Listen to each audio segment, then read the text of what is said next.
We predicted it on the show about less than 48 hours ago that passing game coordinator Zach Robinson of the LA Rams would be and would become the offensive coordinator for the Atlanta Falcons.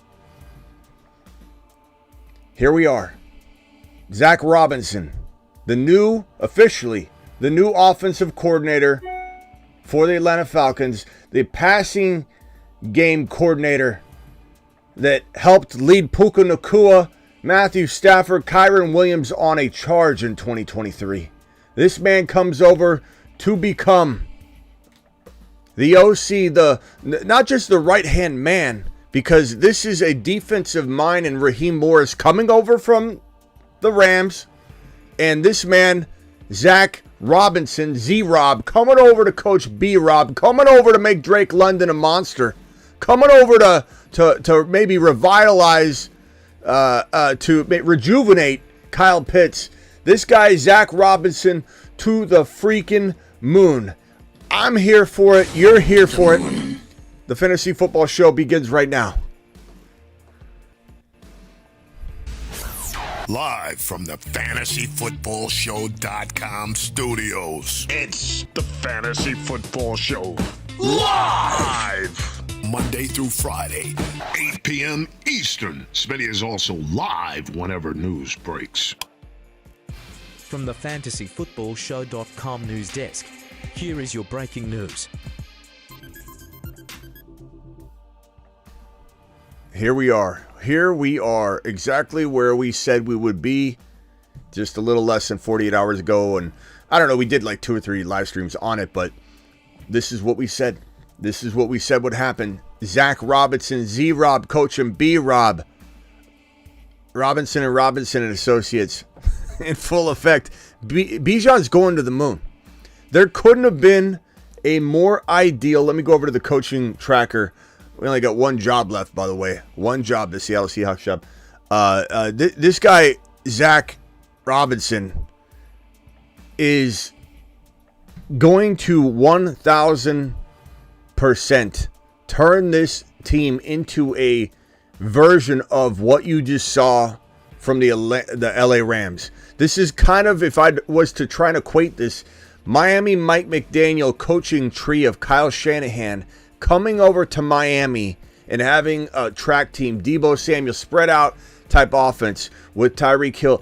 The mentality of the coaching tree, the transference of the ability, the architecture of an offense. This guy, Zach Robinson, had much to do with how good Stafford, Puka Nacua, even drafting Puka Nacua, heavy hand in all of that.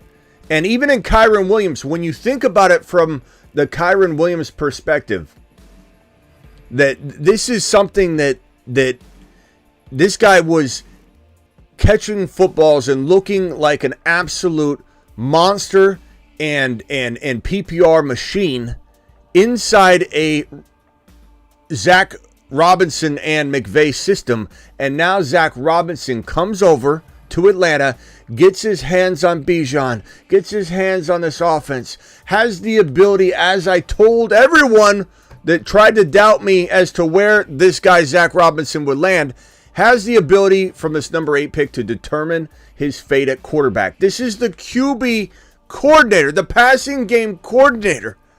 This is the passing game coordinator from LA. You think he wants to go, as I said, to Pittsburgh? He's going to go interview at Pittsburgh and what? Inherit Pickett, inherit Trubisky or Mason Rudolph the Red-Nosed Reindeer? You think he's going to go over to one of these other locations that doesn't have the ability to handpick his quarterback and just be shoved this guy or that guy? No, this man might be going after Justin Fields with this 8 pick, trading it to the Chicago Bears. This team might actually try to go up and trade for the number 1 overall pick.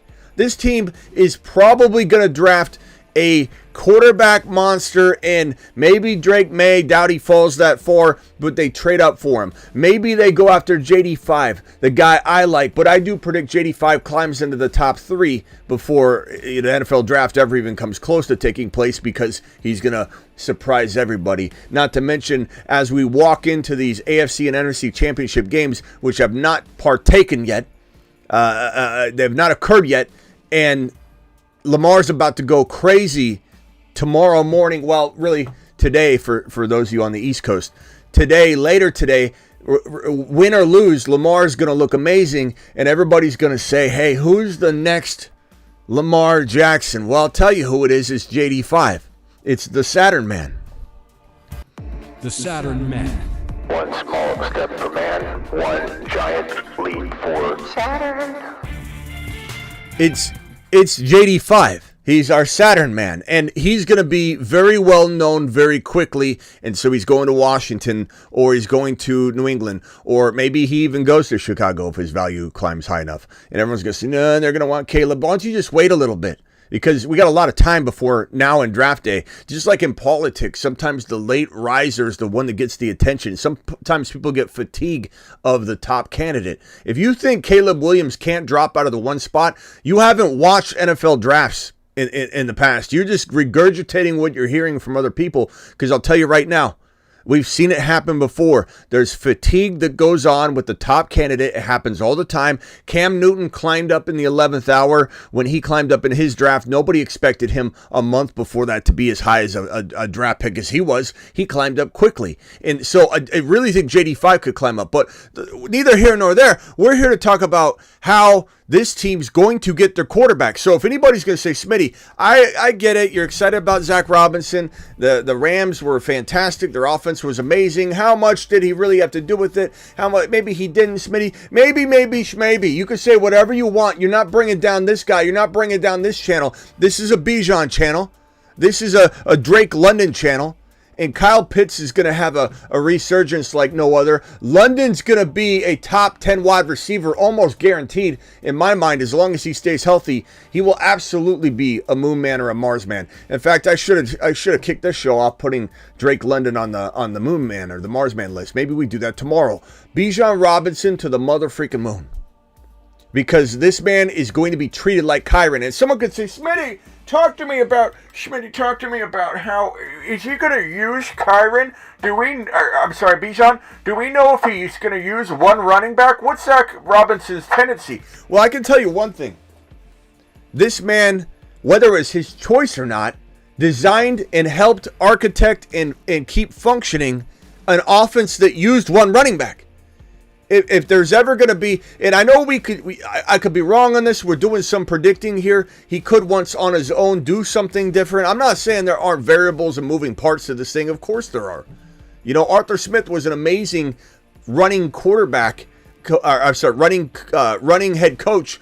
Ran the ball amazingly in 2022. Algier was a monster. The Falcons were the number 1 running team in the National Football League in 2022. We thought it was a shoe-in for Bijan to get fed a whole lot of work because they ran the ball 560 plus times. So why wouldn't Bijan get 275 of 560?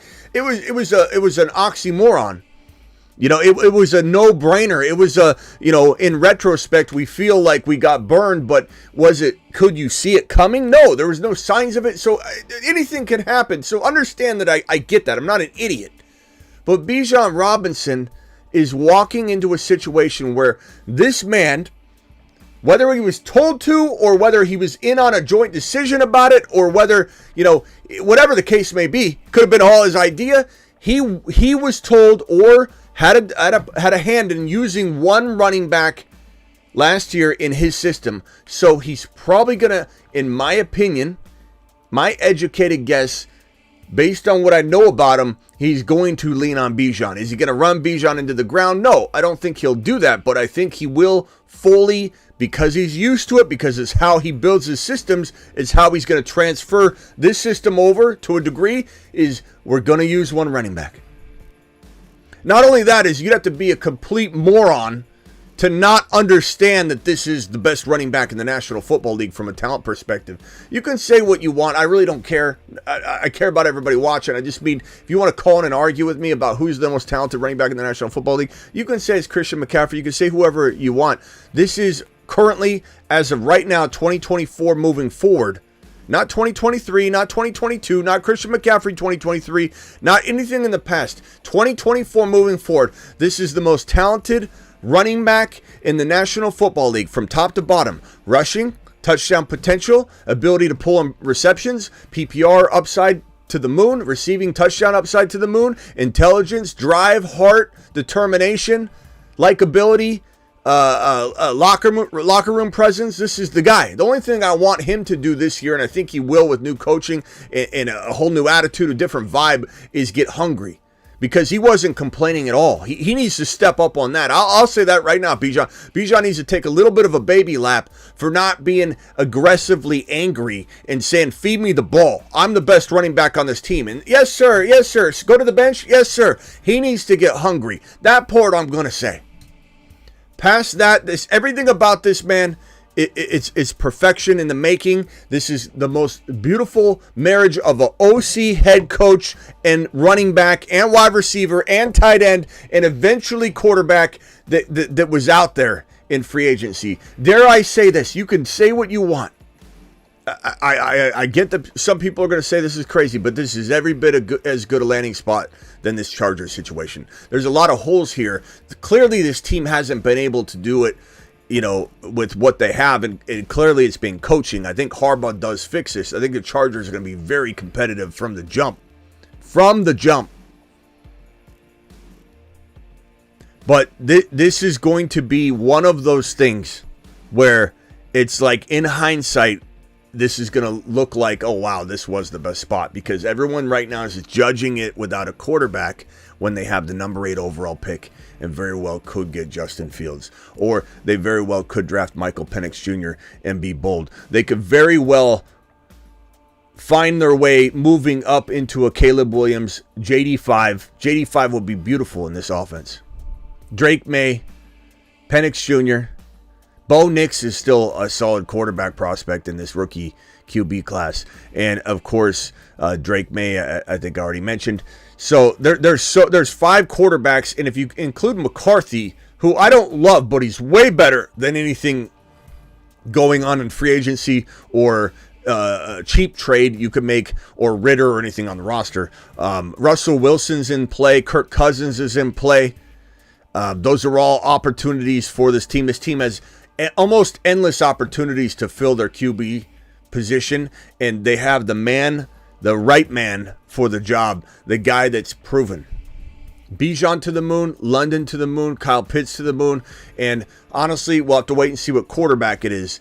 It might be a sufficient producing fantasy football quarterback that feeds London and Pitts and Bijan just fine, but maybe he's, outside the top 8 to 12 in fantasy. We'll have to find out. If they get a Russell Wilson, he's borderline 8 to 12. They pull in a Cousins, he's definitely in the 7 to 12 range. No doubt about it. If Cousins goes over to this situation, I think he'll fit in perfectly. And if they go and trade up for a Caleb's going to at some point play at a potential Stroud level, at some point during the season, or JD5 will play at a potential Stroud level at some point during the season. Maybe it's at the end of the season, maybe it's the middle of the season, but there's opportunity for a quarterback to be a monster in this offense.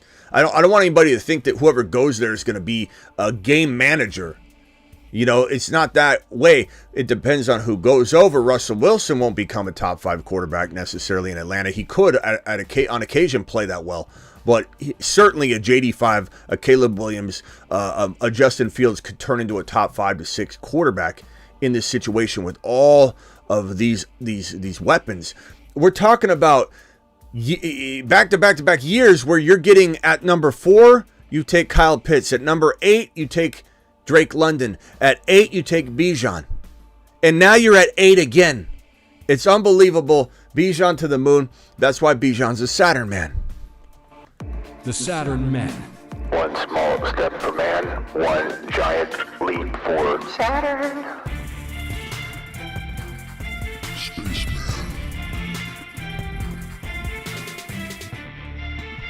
Look at him. Spaceman. Look at him. Hi, my name is Bijan Robinson. I like long walks on the beach. And, well, I also like scoring.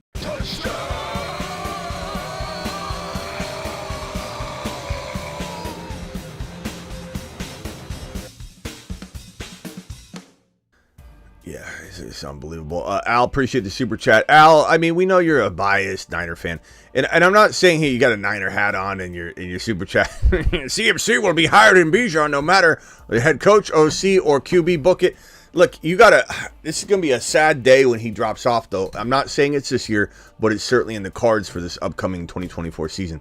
Just because he's 28 years old, walking into this year, and the mileage is high. Again, I'm drafting him in at least one league, and as I keep saying, and I probably will continue to say, unless he gets hurt in the next game or two here in the playoffs, if Christian McCaffrey escapes the 2024 NFL playoffs, the 2023/2024 NFL playoffs unscathed, he's got the calf, the quad, the mysterious no quad injury. If he escapes all that, I'm not pessimistic on him. We will be very, very high on him from a redraft perspective. He'll be number 1 overall pick in your first draft. But as I will continue to tell you, Al, do not put all your eggs in one basket with a 28-year-old running back that has an injury history that, yeah, he's kind of shaking the label free. I'll admit, everybody will admit that it feels really good right now that McCaffrey continues to stay healthy, but Shanahan's run him into the ground. He's either going to dial him back to keep him healthy, which his numbers would suffer a little bit, or he's going to run him into the ground. And at 28 years old, there's a high likelihood he plays like the number 1 overall running back in fantasy because the offense is super potent. And I saw a couple of the comments saying, LOL, CMC is the number 1 running back, not Bijan. You can think whatever you want. No one's saying that Bijan will absolutely outscore CMC in 2024. I'm merely saying he's the most talented running back in 2024 on. Christian McCaffrey, 2023, 2022, whatever you want to, that's the past. We're talking about in 2024, at the age of 28, you can say whatever you want. Just like people laughed at me when I said Eckler was going to drop off. There's a real strong likelihood at 28 years old that McCaffrey plays like an elite player for 6 games, then gets hurt for 3 or 4 or 5 games, and then comes back and finishes strong. If you're lucky, that's where his absence is in the middle of the season. That's what you're going to hope and pray for, so you can fill that void during the middle of the year and then get him back for playoff time.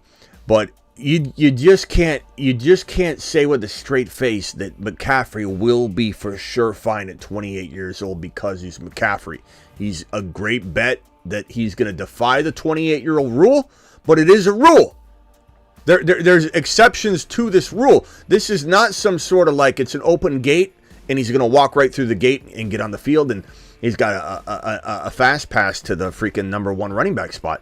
People need to really understand what 28 years old means in fantasy football and the NFL as in terms of staying healthy. It's not some Fugazi stat. It's not some Fugazi rule. It's literally one of the most easy to follow patterns in running back, statistical predicting. There's nothing else even close to 28-year-old running back. You better just pray every single time he goes on the field. So, as for Bijan, look, Bijan comes, thank you for the super chat, Al, appreciate you. Bijan comes with some risks. We don't fully 100% know what Zach Robinson's going to do as he gets more control of an offense. Maybe he craps the bed. I don't think he will. I have really good faith in this guy. Not only that, I love the fact that as we predicted on this show, as some people didn't think so, there's a little bit of pushback. As predicted, Morris would want nothing more than Zach Robinson with him on this journey to have an offense that he knows he can trust with his offensive coordinator versus like he brings in somebody he interviews, he likes them, but he doesn't know how they're going to jive. These two, you take McVay out, and this really is the Rams offense. If McVay, let's say, caught a big cold, got abducted by aliens, for a season, these would be the two gentlemen keeping the offense going. And they're both going together to Atlanta. It was so easy to see coming. Both of them wanted to be together. Both of them are taking a tremendous journey an upgrade in their careers. And everybody's saying that this guy, Raheem Morris, he failed in Tampa, so you can't trust him at all. That's a bunch of hogwash if I've ever heard it, because that doesn't matter. You can continue to. Is this? Let me see if I can find. Is this the tweet? I think this is the Jalen Rand. Let me see if I can find it. I think this is the tweet. You can say what you want about someone's past, but you gotta hold something against somebody that did it so many years ago. That he hasn't grown, he hasn't matured. This entire Rams coaching staff went to bat for him. In the interview process. Didn't just give him a raving review. The entire organization, from top to bottom, from coaches to the brass, said, look, this is the hire to the Falcons. You need to hire him. His time is now. He's ready. They literally put their reputations on the line and put their desires and selfish needs to have him stay, Raheem Morris, in LA, so that this man could get the proper this is something we got to talk about too. Breece Hall tweeted this out. I was going to go live on this.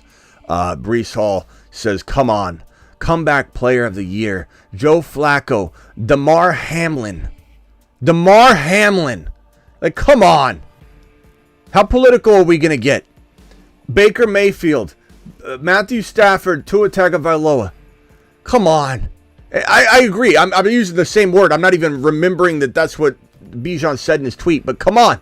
Like, it's the stupidest list. I mean, Flacco, I don't mind him being in it, because Flacco and Baker and Flacco, I mean, even Stafford, they deserve to be in it. But come on. This is a dumb list because it doesn't have Breece Hall at least on it. Like, you kidding me? I don't know what that tweet is, but there's a tweet. I was trying to pull it up on screen. Maybe I have it over here. Let me see if I can find it. It was Ramsey. Here, I think I have it somewhere. It was Ramsey's tweet, and this guy was really pissed off by all the negative chatter that was going on about Raheem Morris not being qualified. It was a bad signing. And where is this? I have it somewhere. I don't know. I'll have to pull it up and drop it on screen in a minute. But this whole team, from top to bottom, is supporting this man. DeBalt, appreciate you. Justin Fields to Atlanta. Say it with me, Smitty. I really hope that Fields is they take a long, hard look at him. I think they will. They've got the capital for it. The number 8 overall pick is a fantastic draft selection to play around with in terms of tossing it into an equation to get a big name quarterback like Justin Fields. It certainly would get the job done. There's no doubt about it in my mind that it would get the job done.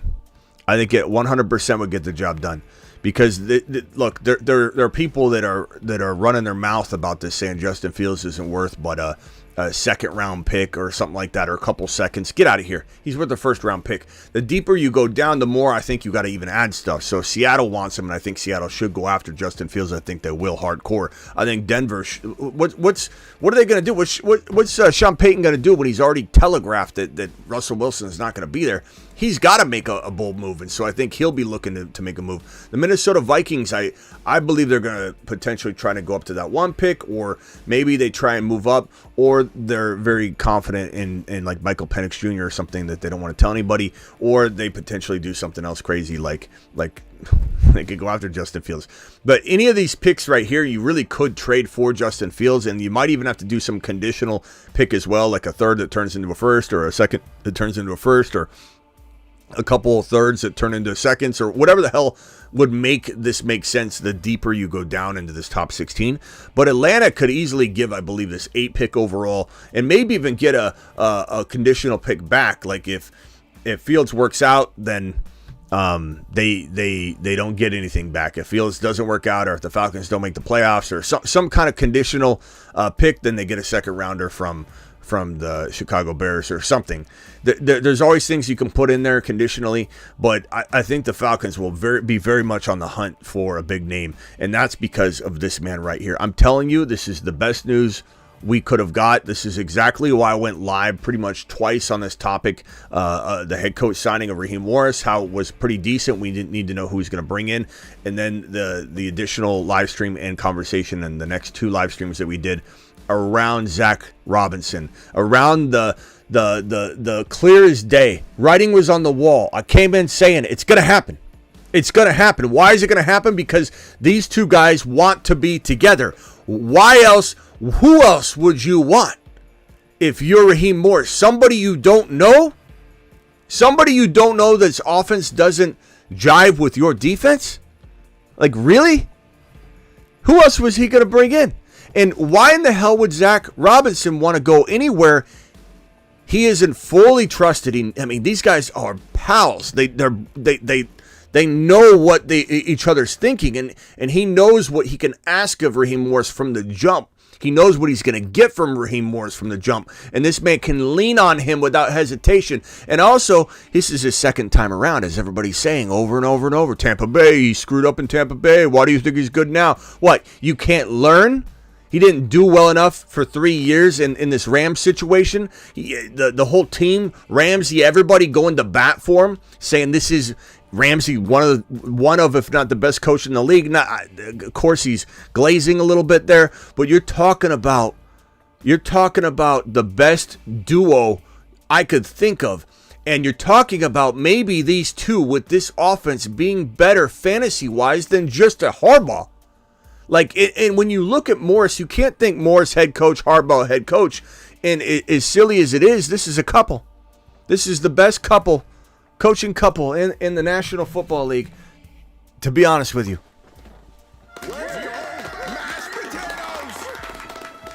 This is, in my opinion, the NFL's couple of the year. Because together, this is the head coach.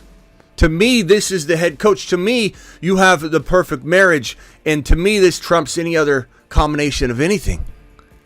And it's so funny that everybody was so worried about Bijan, especially when they hired Morris. And now, if you believe what I'm saying to be true, it's now the best situation. It's better than anything. It's better than Harbaugh. It's better than just Harbaugh. Fantasy-wise, maybe you're going to win a championship quicker with Harbaugh. Like I said, I'm not a total idiot. Maybe a little bit of an idiot sometimes, but I'm not a total idiot. I do know what time it is from time to time. And I believe from a fantasy perspective, we've seen it in LA. This is a better option than just Harbaugh. Let's open the phone lines. Call into the show. Call into the show.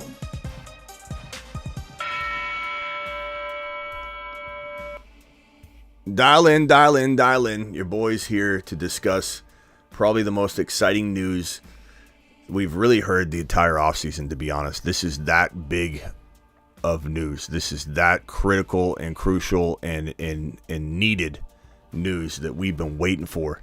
And it's glory. This is glorious. This is nothing but straight up glory right now on the channel. Bijan to the freaking moon. Bijan to Saturn.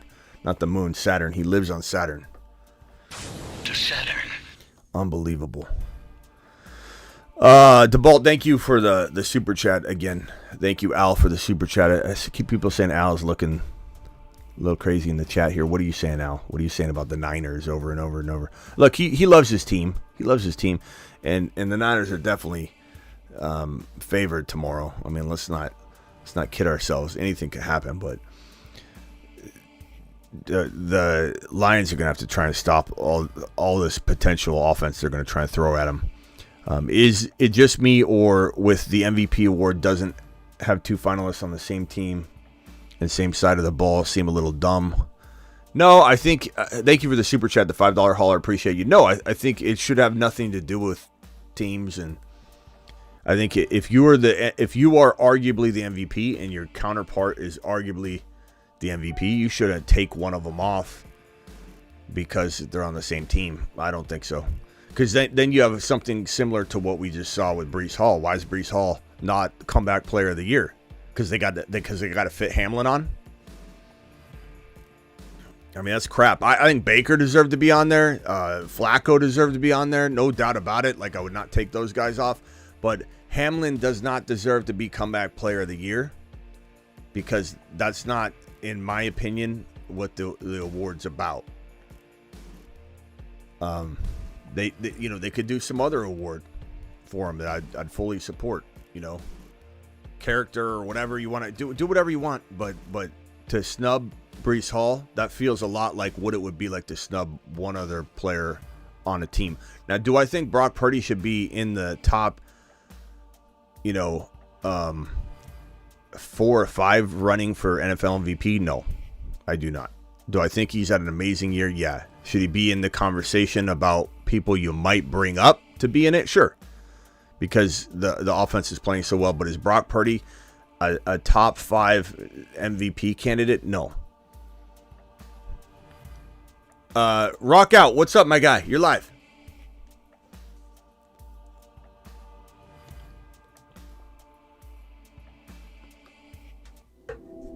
You're on mute, brah.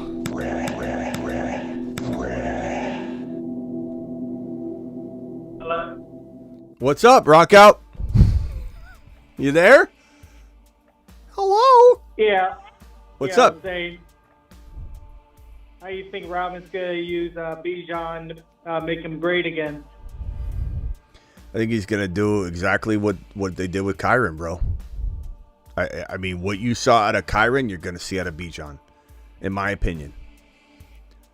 We don't have the ability to predict everything about a situation with all these moving parts, bro. Like, no doubt about it. But if we look at the transference of coaching trees, they usually almost always fall in line with where they came from, right? And they develop, and you have two guys going together to make sure this is a unified front. And I think had you had maybe Zach Robinson alone go over as OC without Morris, had you had Morris go over without Zach Robinson, like if it was one of them, I'm not saying they'd fail, but it's not near as smooth. This is gonna be smooth. This Falcons defense is not bad. It's ready to go. There's some pieces needed, but like they can ball. And I think Morris will do a good job with that. I really do. You got a guy like Ramsey coming out saying he's the best coach in the National Football League now. I'm not saying he's not glazing. I get it. I'm just saying that makes you know he loves him.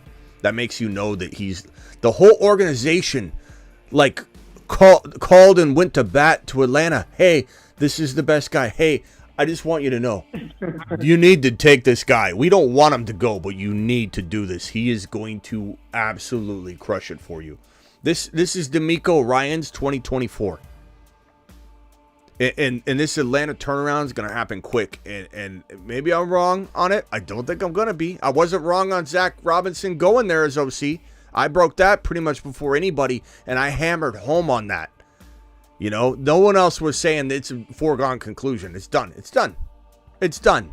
And I didn't have any insight on it. I was just telling you, expect it to be done.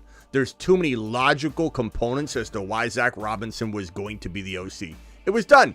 And that whole report that came out after that said he's most likely the candidate, that was, it was just icy. Everything's been icing on the cake every single stage of this being confirmed. And as soon as I saw that tweet earlier today, I couldn't go live because I wasn't near my studio, but I made sure to come in like a little out there. Sometimes I don't break news in that minute. I try to be here live within 5 minutes of anything huge, but it just so happens I'm always stepping away for something. And I was helping family move. I don't know if you guys move some furniture, but I don't know if you guys saw my Instagram, but I had a Karen on my IG threaten to call the police on me, and I did one of those like audit film things. I just put my phone on record and recorded her, and she came up to me.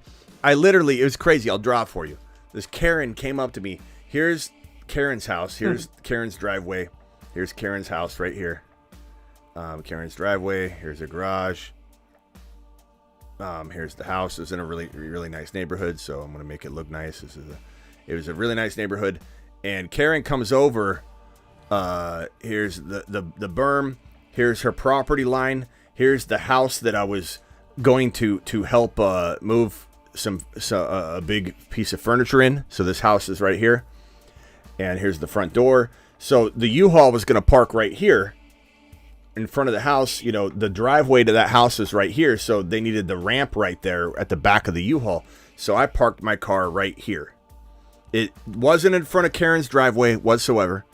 It was barely, this is probably not even fair. It was more like this. My car was literally like that. Like I was barely even near her property line. It was right here. I'm waiting in the car here with my 12-year-old daughter, and Karen pulls out right here out of her driveway, or out of her garage, parks the car, comes running over, and it's like, "What are you doing here?"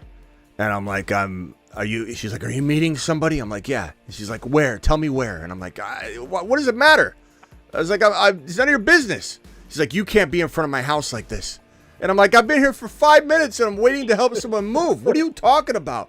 And so I just got my phone out. She's like, "I'm calling the police on you." I'm like, "Call them, Karen. I'll be right here."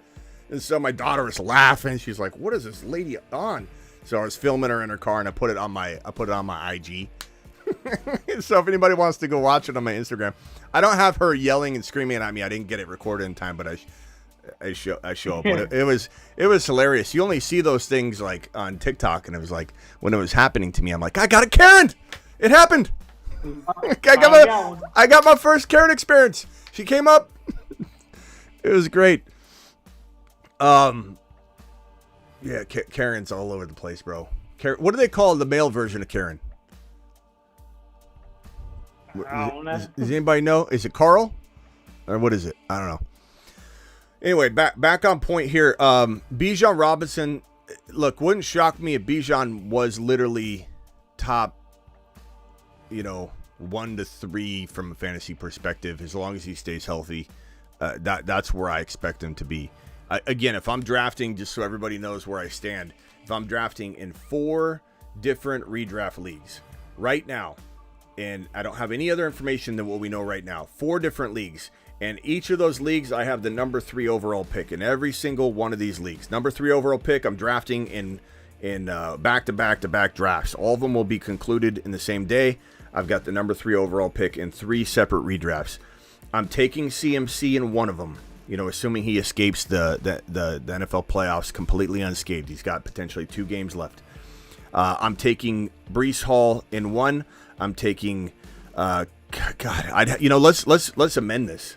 I got 5 leagues with the number 3 overall pick. I'm taking Gibbs in the other, and I'm taking Kyron in the other, and I'm taking Bijan in the other. So this is my example to emphasize my all eggs in one basket is a negative no-go on CMC, but I'm absolutely going to draft him in one league. And so if I've got 5 drafts here, 1 draft is 20%. So I'm owning CMC in 20%. Now, by force, I'm owning all of these guys by 20% because in 20% of leagues, because I want to own all of them. If I had another league that opened up with the number 3 pick and I was drafting in 6 leagues, it would 1,000%, if I was drafting number 3 and CMC fell, would not be CMC. It would be one of these guys replicated. Probably, I don't know. I don't know. I love them all the same. I love Kyron. I love Gibbs. I love Hall. I love Bijan almost nearly the same. These are my top 1, 2, 3, 4, 5 overall players minus maybe JJ. That's it. If I've got a top 5 overall pick, I'm almost, if JJ's gone, almost certain to take one of these guys. And I love CeeDee Lamb. I love Tyreek Hill. I'm not saying those aren't good picks, but I'm all about these players this year. I think these players win. I think while I don't necessarily believe in robust RB, I believe in drafting the best player available. And as much as I love Lamb, as much as I love Tyreek Hill, as much as I love building that way, these guys feel like absolute top 5 overall players. Anything else, bro? Good. That's it for right now. All right. Appreciate it. Rock out. Call back if you got another one. Rock out to the moon. Dial in if anybody's got another question. Jamar Chase is not going top 3, says Al. Al, you're just laughing at everybody today, Al. Relax. You're probably gonna have a good day tomorrow. You know, I think CMC. I think Jamar Chase is probably gonna go at 7 or 8, maybe 6, 7, 8, 9 overall. I don't think anybody's trusting him fully, so Al's not wrong. But he doesn't need to laugh at anybody, Al. Come on, relax, bro. What are we doing here? I have Chase in the top 3, says Dave. Dave's got him there. My bad, Chase. I meant Tyreek, says Game. Game, you're not wrong. I mean, Tyreek's definitely in the running for the top 3. Chase will still be drafted high. D-Town depends what you define as high. Top 6, 7, 8. Yeah, for sure. But is he going to go 3? No. Last year he went like 2 and 3. In some cases 1. And he's not going there again. There's too many these options I just showed you on top of JJ, on top of Tyreek, on top of Lamb. This is 5 players that are going to get drafted before Jamar Chase most likely. And you add in JJ, you add in Lamb, and you add in Hill. And you can't even read Lamb there. Let me erase that and put it here. And Lamb, that's 5, 6, 7, 8. That's 8 players. So honestly, Jamar Chase might be number 9, 8 to 9 is probably my guess as to where he's going to go. Sick Nasty celebrating 15 months on the YouTube exclusive membership. Attaboy, appreciate you, bro. And he says, Sick Nasty says, sell ETN in Dynasty, and what could you get? I would probably sell. I know that's not probably what you expected or what a lot of people expected, but as much as I love ETN, bro, I don't know. I don't know. I love him. I would look to sell. I'd be looking to get Bijan. I'd be looking to get one of these guys. And in most cases, you couldn't, even include Lamb, Hill, and Chase or whatever. Oh, well, you're talking about Dynasty. Yeah, let's take out Hill then. So JJ, Lamb, Chase, Bijan, Hall, Kyron, and Gibbs. Any one of those guys. And I know that in a lot of those cases, you got to give up more, but that's how you move ETN. You don't necessarily move him for one player unless you trade him for like Puka Nacua, which I totally would do that. I would do that. I would, you trade him for an Achane and a Devontae Smith. Like a combination, maybe you got to throw something else smaller back in. Like that's how I get rid of Broski. I think that would be a fantastic way to get rid of him, Sick Nasty. Thank you for being here, being a moderator, my boy.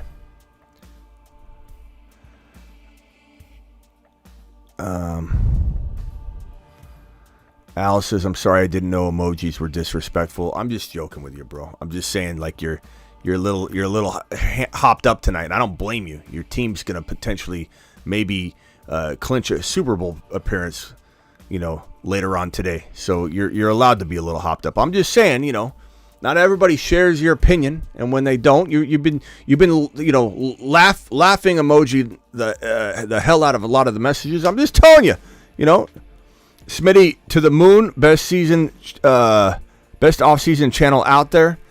Thank you, Rocco. I appreciate that. I know I told people that if you haven't been here for the off-season before, you are in for a treat because we go live more than normal than any other channel. We're doing it immediately from January 1, and we don't take our foot off the gas. And it's going to be an absolute monster season. But I hope that you'll say that about my in-season content, too, this year, too. Not that we didn't already have that, but I think the way that we go about the off-season content is a little different. There's so many different breaking news benchmarks and stuff and NFL draft and rookies and combines and free agency and everything. It just makes the off-season unbelievable. And nobody can hang with us. No one's going to do it like us. No one can. No, who's out here live on this? No, they just wait until tomorrow to bring it to you. We're doing it live. This is the place you go when you want something now. You want it broken down now. You want to talk about it now. You want to dial into the show now. You missed my last super chat. I'm sorry, y'all. Just hyped. I'm just joking with you, bros. Al, you don't have to be apologizing. You got a lot on your mind right now. Your team's about to do it and do it live. I missed another super chat. Okay, here's another one. I believe in Smitty and Bijan. Just think next year CMC finishes higher. There's nothing wrong with you thinking that either, bro. I don't know if you heard me. It's just my opinion. Like, if you think CMC's going to... If CMC stays healthy, he could easily be running back 1. I just don't think it's laughable. That's all I was saying. You know, some people laugh at that. Like, you can laugh at all you want. I don't think it's crazy to think either one could outscore the other. Is kind of what my stance is. My stance is not that CMC can outscore Bijan. It's that it's kind of funny when people think he can't. You know what I'm saying, bro? That's all I'm saying. Al, I appreciate you. I don't want you to think I don't. Al, you got a special day coming. Al with $15 super chats. That equals a moonshot. To the moon. Thank you, Al, for dropping that. Silver Rapture in the building. This is patient probably. I don't know, Silver, without fudging the numbers, what do you think you are? Patient 5? I think Silver was probably, he's either like 1, 2, 3, or 4 or 5 overall in terms of being here the longest. He was literally, when I had under 10 live streaming people in my live streams, he was like already a staple of the show at that point. So I would probably call him 4 or 5. Patient 4 or 5. Smitty 365. Everybody hit the $2 hauler number. Thank you, pal. Silver dropping a 2 wad. To the moon. To the moon, Silver. Silver, my boy. What are we? 40. Are the 44 in here from Rumble? Just curious. Drop the 44 if you're here. DeBalt, what's up, my guy? What's going on, Smitty? A lot of stuff going on today, man. Yeah. Did you happen to see the post by the Bears today? Which one? About Justin Fields, them throwing out a Justin Fields appreciation post, pretty much. Yeah. Yep. So that gets people thinking, hey, there's no way they're trading him. Well, yeah, they're trying to get more for him now. Yeah. Why do you think? Yeah. What do you mean? This has been interpreted 2 different ways.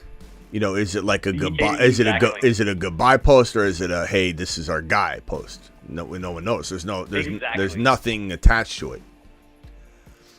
Yeah, it's just odd for them to put, you know what I mean? Put that up, but at the same token, I just think it creates a lot of good conversation. You know, like. Yeah, I'll put it up. Saying we're gonna keep them. I'll put it up for everybody on screen right here, just so you can see what we're talking about. I'll also go into the comments because I think that's where you can sometimes get some really interesting. I'll read the comments right now. Let's read the. I'm gonna read the comments. I wasn't there. Yeah, let me read the comments of that post. So here's the post. All right, hold on one second, DeBalt. Here's the post on Justin Fields. Let me see. My system's really dragging. I got to restart or something's going on with it. Hold on one second. Here it is. So all they put was JF1. Justin Fields, obviously. Justin Fields 1 and this video. And this video is 48 seconds long, just a big tribute to him. And then if you scroll through, you have a guy named Jeff who has a picture of Fields in an Atlanta Falcons jersey going first down. And then the very next post is QB1. Was that Dalton? The next post is, that's my quarterback, a Bears fan, just completely oblivious to the double meaning of this post potentially. Let's see here. Keeping Fields and passing up on Caleb is wild. So this next guy, Evan, believes that this means that they're tributing, hey, we're just letting you know this is our quarterback. So this guy, Evan, has no clue that it could be both ways. And then there's another channel with no context in the title of their Twitter account showing Fields looking up, and it looks like he's dazed. Like, what's this mean? No one knows what it means. Caleb not getting drafted confirmed, says one person. Yeah, we ain't drafting a QB, like kind of disappointed face. Clears Caleb, laughing my ass off. Bears loving Justin Fields. Okay, so now it's like 8-9 people in a row are expecting this tribute to mean that they're keeping Fields. Jordan Love's son is the next comment. Go watch Marvin Harrison Jr. highlights and just imagine. So this guy's wanting them to take Marvin Harrison Jr. and keep Fields. Let me see if there's anybody else. Bears should stick with this kid. So this person's thinking this means that he's going. That's what I'm talking about. Never give up on a player that leads the right way. This guy thinks that he's staying. Picture of our video gif of Caleb going like this. Heisman. So nobody knows. No doubt. Dude has a bad look. There's no selling those jerseys. They're trying to sell those jerseys is why they're showing that farewell post ?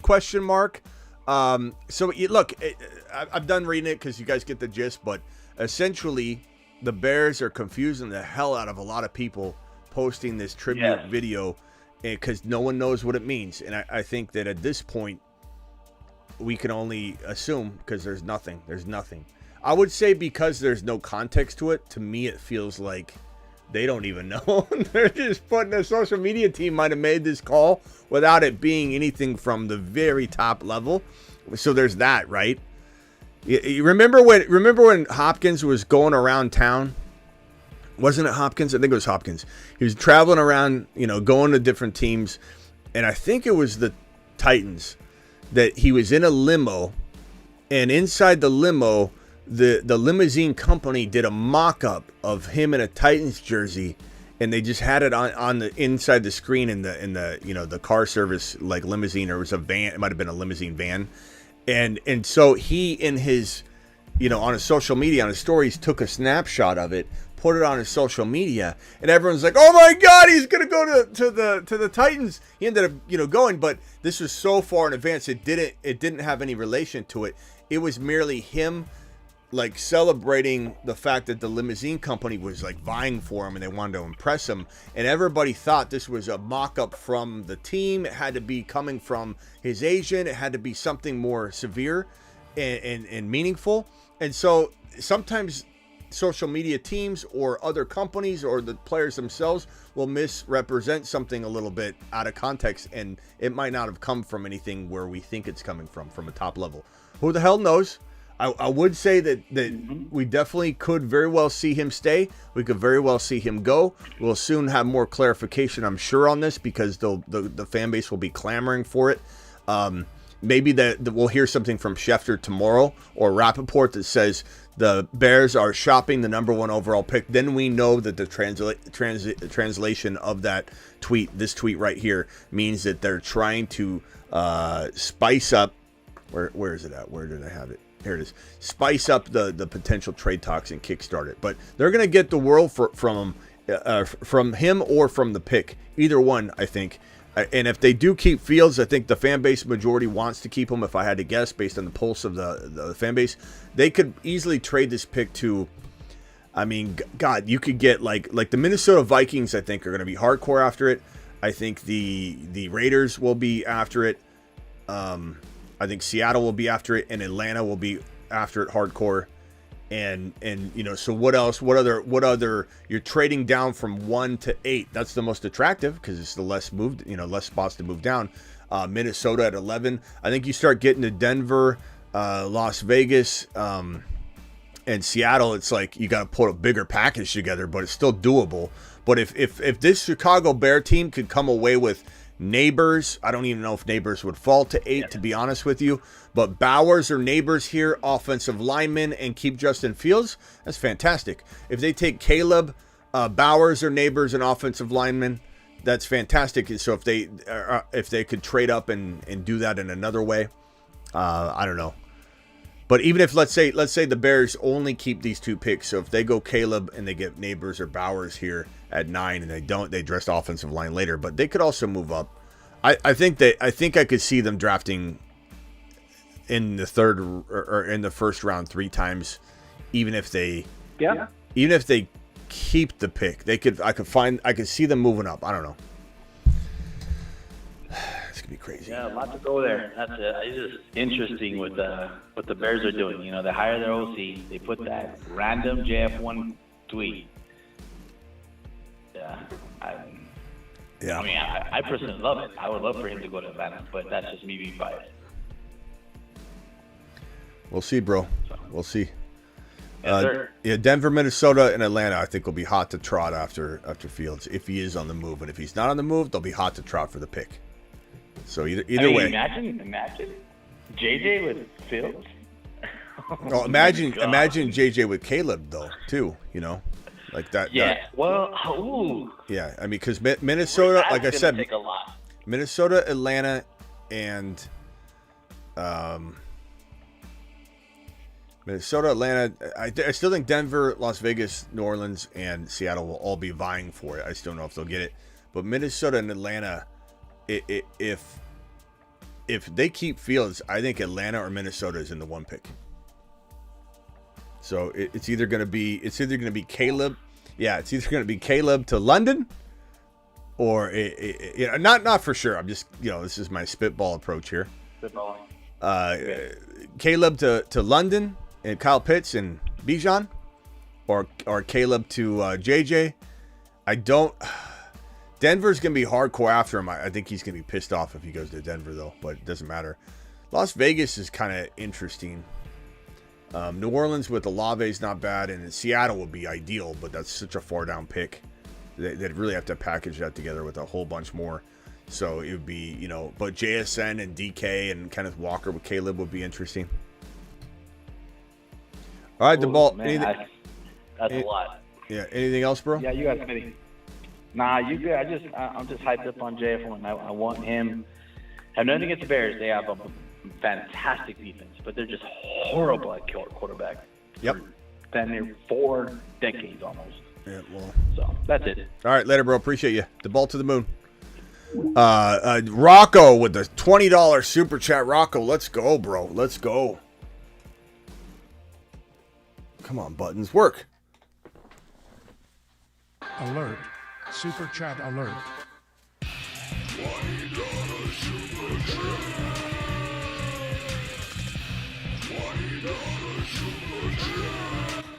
Rocco, my boy, coming in strong with the 20 watt on screen. Excuse me. I need another drink, man. Let's do it live. Where did I drop Rocco's message? Was it over here? The NFL draft. There it is. Rocco, love your stuff, Smitty. Led me to a championship this year with your advice. Work late shifts, and you're always my go-to after work, in season or out. Glad I stumbled across your page. You're the dude and deserve the moon. Thank you. Appreciate you, Rocco. I'm going to send you to the moon, pal. To the moon. Rocco just showing gratitude out of nowhere. Love it. Love it, my boy Rocco. Doing Rocco things. Thank you, Rocco. Al with another super chat. Smitty, you helped me win my first fantasy chip, and I will be forever faithful to this channel. Appreciate you, Al. I'm faithful to you, pal. Okay? I'm not mad at you. I allow you to speak your mind on this channel. I just, every once in a while, I might pop back off at you if you're laughing at, Niner geared takes. For your marker board fund, Smitty. Love your takes, Smitty. One of the 44 showing love. Thank you, Superfish. Appreciate you. Thanks for being one of the 44 over on Rumble. Make sure you guys are following me on Rumble. We're taking over Rumble this year. I haven't done a Rumble live stream yet today. I might do it during the day tomorrow instead of doing another one tonight. I don't know. Maybe I got to do this. I kind of feel like I got to talk about this topic too, but maybe we'll go tomorrow on Rumble. Smitty, what do you think? Who goes to Atlanta? I obviously covered that, I think, in extensive detail right when you dropped this. What QB do you think goes to Atlanta? So, in a nutshell, just to hit it again real quickly for you, I think that if they keep this pick, you got Drake May probably won't fall. You've got Bo Nix, Michael Penix Jr., and McCarthy as quarterbacks that are for sure going to be likely available right there, or two of them will. I like Michael Penix Jr. I think he's a fantastic quarterback, and Heisman candidate. Everybody loved him, and all of a sudden people hate him because he had a bad game against one of the best defenses in college football, Michigan, who made everybody look mediocre. I think that was Ray G. He even said that quote. But yeah, Atlanta drafting a rookie, very possible. Trading up to Caleb, very possible at 1. Trading for Fields, if the Chicago Bears cryptic message right here actually means that they are saying goodbye and they're just, contributing to Fields, or they might be just stirring the pot to see if any offers could make them change their mind about sticking with Fields. So I don't think there's any foregone conclusion here.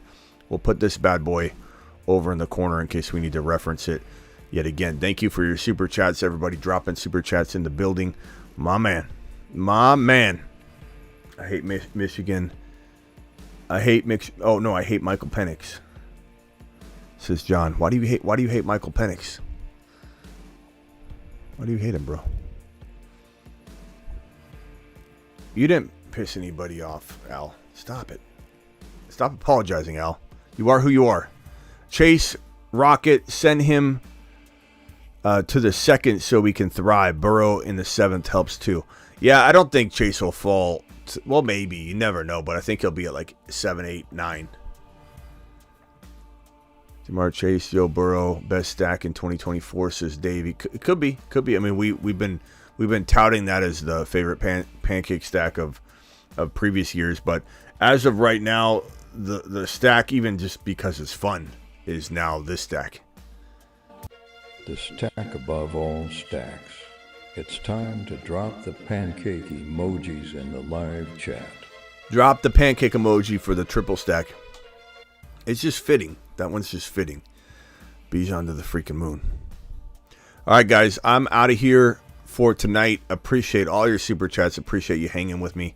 And I don't know if we're going on the Dynasty channel tonight. I don't know if we're going on Rumble. It's already 11:30. I want to. I feel like I should. But I don't want to wear myself out because tomorrow could be a streaming on all 3 channel day. So we'll definitely do it. We'll do it up tomorrow. Tomorrow we'll do a recap show on probably Rumble and the main channel.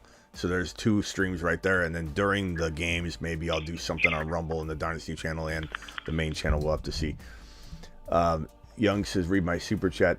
What's up, Theo?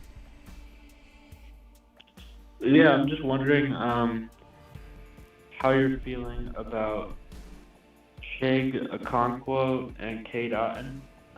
Chig with his coaching change, and Cade since he balled out in the playoffs. I'm in like a 3-point tight end premium, so I just I'm interested in what you got to hear about those guys. Yeah. Young, I don't see a super chat from you, bro.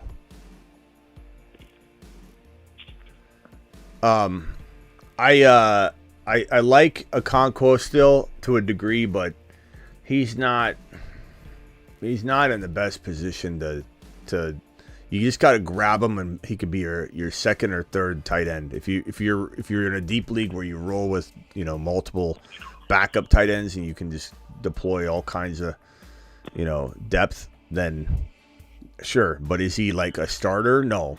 It's because he's averaging like 20-some points per game in my format. Why?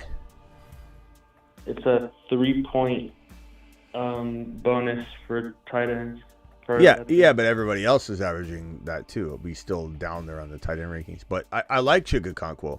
Cade Otton, I like a lot in that format, and he's a pretty decent like back end tight end 1 or like top of the tight end. Like,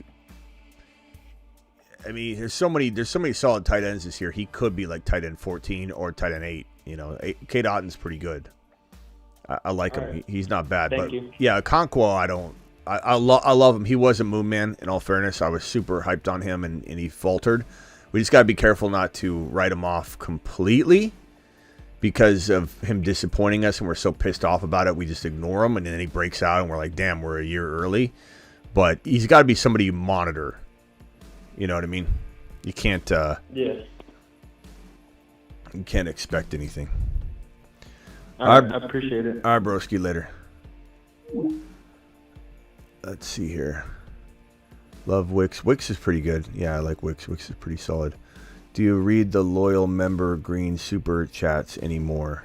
Oh, yeah, it's not a super chat. It's yeah, okay. I see what you're saying. You sent a message on the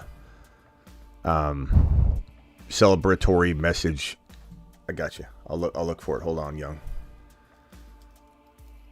I was searching under super chats, and that's not a super chat. Okay, Young says, Smitty, explain why wide receiver can help O-line again, please. Well, I mean, like I argue with former Browns head coach on my channel, bro, where he like dismissed every piece of my argument. I'm like, the Bengals should draft Jamar Chase, and he's like, nope. And I'm like, I think Jamar Chase will stretch the field and protect Joe Burrow. As long as you draft properly and address the offensive line, obviously in other ways, you're going to do that. It's not like you're not going to address it. You're just taking a different approach to it. You're not taking Sewell. You're taking Chase. Chase in a second-round offensive lineman is better than taking Sewell in a second-round wide receiver. I like Sewell. Sewell is amazing, and you could say he's generational, sure, but Jamar Chase is extremely generational, and look what has happened to the Bengals since they've drafted him. I was 100% correct. You could say that Burrow's still getting hit, he's been injured, and all that, but that doesn't really change. It doesn't mean that just because Sewell would be there doesn't mean that they would be protecting him. What I mean by a wide receiver like Jamar Chase stretches the field and protects Joe Burrow more than actually drafting an offensive lineman, even though it's a degree of separation away, is stretching the field, stretching the defense out. You're gonna be sending less guys after Joe Burrow. He's gonna be blitzed less times over the course of a game. Defensive construction and scheming will be 100,000% different when you've got Jamar Chase stretching the field. So Jamar Chase was 100%, as I said, he would be the best pick and be the pick, because everyone said that they weren't going to take Jamar Chase, but your boy was out here beating a dead horse on that topic, and even having coaches on to argue with me about it, which was ridiculous. What do we got? I think we're caught up on supers and celebratory messages. Thank you for asking that question, Young. The Sewell and Chase connection will not go away. The Sewell and Chase connection. Yeah, that's right. There's still people that defend it and say, Smitty, you're wrong. Like, whatever. Go watch a channel that doesn't think outside the box. Whatever. I don't care. Who do you think Seattle gets as a QB? I'm hoping Fields. I'm hoping they trade up for Caleb. I'm hoping they trade up for, JD5 would even be good in Seattle. Penix Jr. would be fantastic. I guess at the end of the day, because I want these other teams to also get good quarterbacks, I hope Seattle has the balls to take Michael Penix Jr. at 16 and shove it in everybody's face and say, you might have passed on him, but we're not. We're not taking the risk that he falls all the way through again to our next pick. We're taking him, and we're doing it live. That's what I hope happens. I don't know if it will, but that's who I hope the Seattle Seahawks take. All right, I'm out of here. Appreciate you all. Bijan Robinson to the moon, and if you don't think he's a top 5 overall pick, your Bijan card has been revoked. If you think he's not a top, potential 1 to 2 to 3 overall running back, I'm not saying he's absolutely yours, or that the CMC or somebody can't outscore him. Breece Hall, we love Breece Hall, Gibbs, Kyron. I'm not saying that can't happen, but if you're saying that it will not happen, Bijan cannot be running back 1, your Bijan card has been revoked.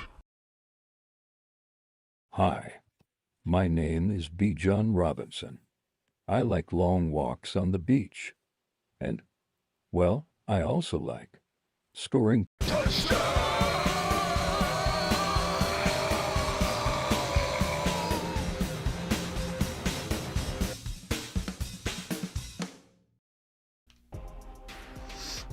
Josh says, I don't think Smitty is wrong about Chase thing. I just don't think he protects Joe Burrow more,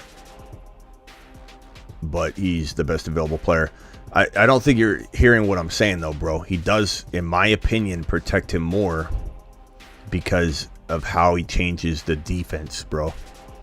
So just because he's not blocking on the line, that's what Hugh Jackson had a problem with when I said it. But not everybody's going to, I think, understand it or believe it. And that's okay if you disagree, but if you didn't understand what I'm saying, it's a whole different ballgame. It's kind of like, you can have a better offensive line by having a quick release quarterback. Without touching the offensive line, having a quick release quarterback, somebody that spread, or having like a Kurt Warner, spread out offense, it improves the offensive line better than drafting Penny Sewell. Does that make sense? Do you understand what I'm trying to say, bro? Is if you bring Kurt Warner onto the roster of a team, it improves the offensive line better than drafting Penny Sewell. That's what I'm saying. Does that make sense? That's what Joe Burrow. That's what Jamar Chase did for Joe Burrow. It's not all about. It's not. I'm not an idiot. Like what's his face pretended I was when I said it. Like, you can't tell me receiver's gonna protect Penny Sewell better than Sewell, or protect Joe Burrow better than Sewell. Like, yeah, I am saying it. I'm saying it because it's more complicated than that, and I'm explaining it. Yes, sir. You got a real quick second, bro. I'm on the way out the door. Oh shit! I always call in last second. My bad. I didn't know. I just tuned in. So, quick question. Yeah, you said that, but you're 15 seconds in. Come on, spit it out. Question. So I think I already know the answer. Draft strategy for next year. What? What is your draft strategy for next year? It's always best player available, bro. And that opens the door to every other single strategy. That means that you might go hero RB. You might go, but I think if you say I'm drafting hero RB no matter what in this upcoming draft, you're going to screw the draft up to a degree. Maybe you still draft the best team. I'm not saying you can't, but if you're drafting a position and not a player, if you say I'm not taking a quarterback early no matter what, when you don't know what's going to unfold, or if you say I'm taking a quarterback early before you realize who's dropping to you in the second round, and maybe you should go get Joe Burrow in round 6 or 7. To set it in stone is ridiculous because you're not drafting the best. Every time you're on the clock, bro, you want to say, who is the player that can win me the league in this round? And I'm not just saying like a big risky swing. I'm saying who is the best player in your mind, not the ADP rank like a robot. I'm saying who is the best player, who has the highest floor, who has still the highest ceiling combination. And maybe you don't have a quarterback yet, so best player available to you in the third round is different than it would be if you had 2 or 3 quarterbacks slip, and you're mindful of that, and you're like, oh my god, Stroud didn't even go in round, the top of round 3 yet, so I know that I'm going to get either him or somebody else, in this pick or whatever. Then that changes who your best player available is. It's not like you have this ranking. Best player available is evolving based on what team you already have built and what the flow of draft is and where you're going to be able to steal players away. What's the ADP look like comparatively to where you value the players? That's what best player available is. It's a combination of everything. But I will tell you, if you want me to give you an answer, force an answer, I'll say, for the most part, I am feeling that best player available is looking amazingly well. It's setting up amazingly well Hero RB. Hero RB to me feels like, and if for anybody who doesn't know what Hero RB is, it's essentially where you draft one RB and then you ignore the position for.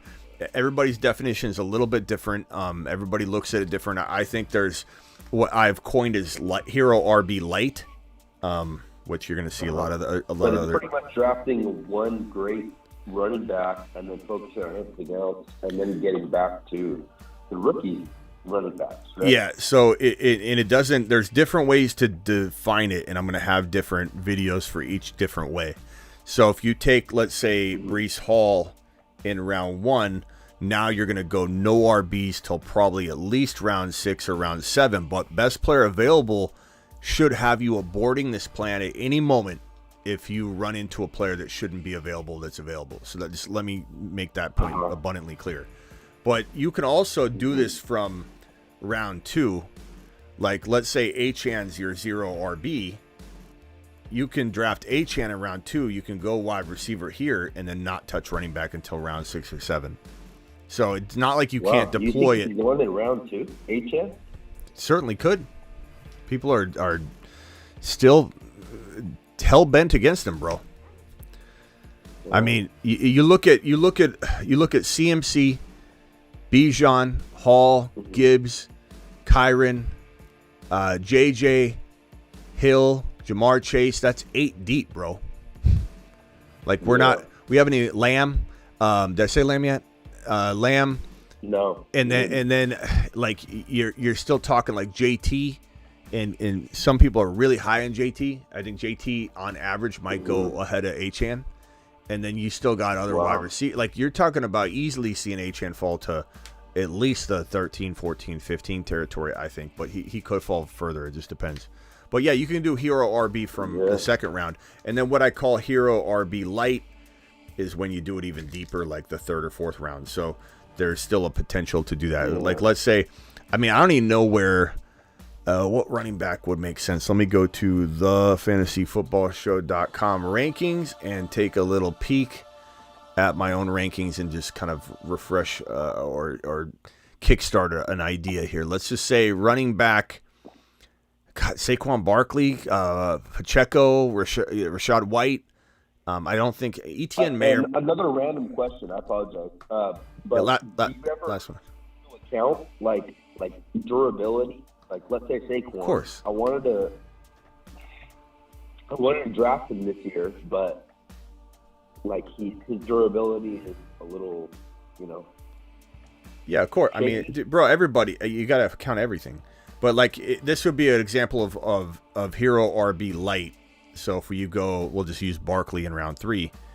Barkley in round 3, let's say he goes to the Chargers.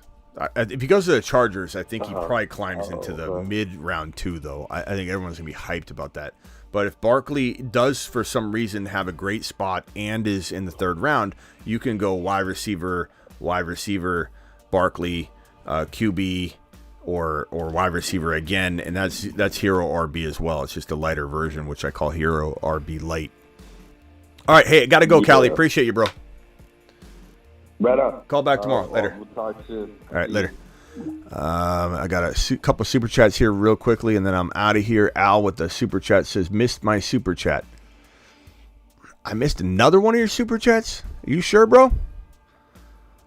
Let me go look. My system is dragging, so it would not surprise me. I got to restart everything. Young, thank you, my guy, for the...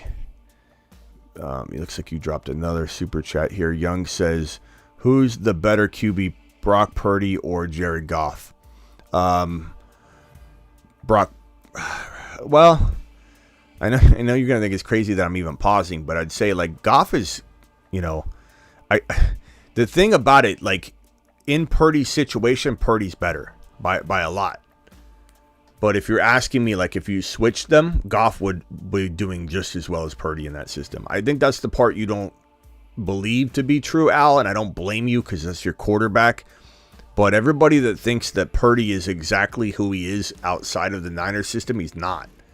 Maybe he could become that. He's still learning. He's very young in his career, bro. So it's kind of harsh to like start calling him. I think it's it's very, very unfair to start calling him a top 5 quarterback physically. Outside, if you plucked him out of the Niners situation, like in that Niners situation, he is better than Goff, especially from a fantasy perspective. I think he definitely can be next year. But is he a better quarterback yet? I don't think so. I think they're probably pretty close. You take Goff out of the Detroit Lions situation and put him in that Niners system, he would play very well, bro. Yeah, I think people don't realize how good of a situation he's in. But that doesn't mean that he can't get there. I'm not saying it's impossible. I just think people are literally okay. If here's one, missed my super chat, Al. Oh, here's another one from Al. I don't know why it wasn't showing up until now. Here's another one. Thank you, Al. Appreciate you. If Broncos draft a QB, who? So we hit on this earlier on the show quite a bit. So rewatch it as well just to get more on it. But I said that Fields, they're going to try aggressively, I think, go get Fields. Sean Payton said we're not going to bring back, or he's essentially telegraphing they're not bringing back Russell. So, like, what do? You got to go get a bigger name than Russell Wilson. So what do? You have to go after Cousins. You have to go after Fields in a trade. You got to potentially Fields, Cousins, and then it's rookies. It's Penix Jr., it's McCarthy, it's, if you're lucky, Bo Nix. I don't think you're going to even be able to sniff Drake May even close by this draft slot. Or you aggressively trade up and get Caleb, which is certainly in the cards. But all those things are possible. All of them are possible. I'll see you all tomorrow. Congrats to all the Niner peeps out there. Your team's playing like fire. Congrats to all the Lions fan base. We'll be cheering on St. Brown, Gibbs, and Laporta on this channel. I know that Niner fans don't want to hear that, but look, those are our boys. Not that we don't love Debo. He's a moon man. Not that we don't think CMC is absolutely amazing. He's fantastic for fantasy. He's an amazing player. He's a good dude. But Gibbs, Laporta, St. Brown, that's who I'm pulling for. I mean, I pull for my boys. Those are my boys. I'll see you all tomorrow. We'll be live several times. Don't forget, we're live on Rumble as well now. Hit that Rumble link in the description of the video. Hit that Dynasty channel link in the description of the video. And don't forget to get your year-round content on thefantasyfootballshow.com. I'll see you all later. Thank you to all the super chatters. You guys are monsters. Thank you, Rocco, for the 20. Thank you, Al, for all the super chats tonight. Al, good luck tomorrow. Thank you, Young, for the last-second super. Thank you, Superfish. Thank you, Gavin. Thank you, Call Your Boy Loud. Thank you, DeBalt. Thank you all my mods that are in here. Appreciate you all. Sick Nasty. DeBalt's a Dynasty mod. We'll eventually probably make him a mod here, I assume. Blackbeard's in the building. Mod crew. Wrench is up. I don't know if I have any other mods that are in here right now. If I do, I appreciate you.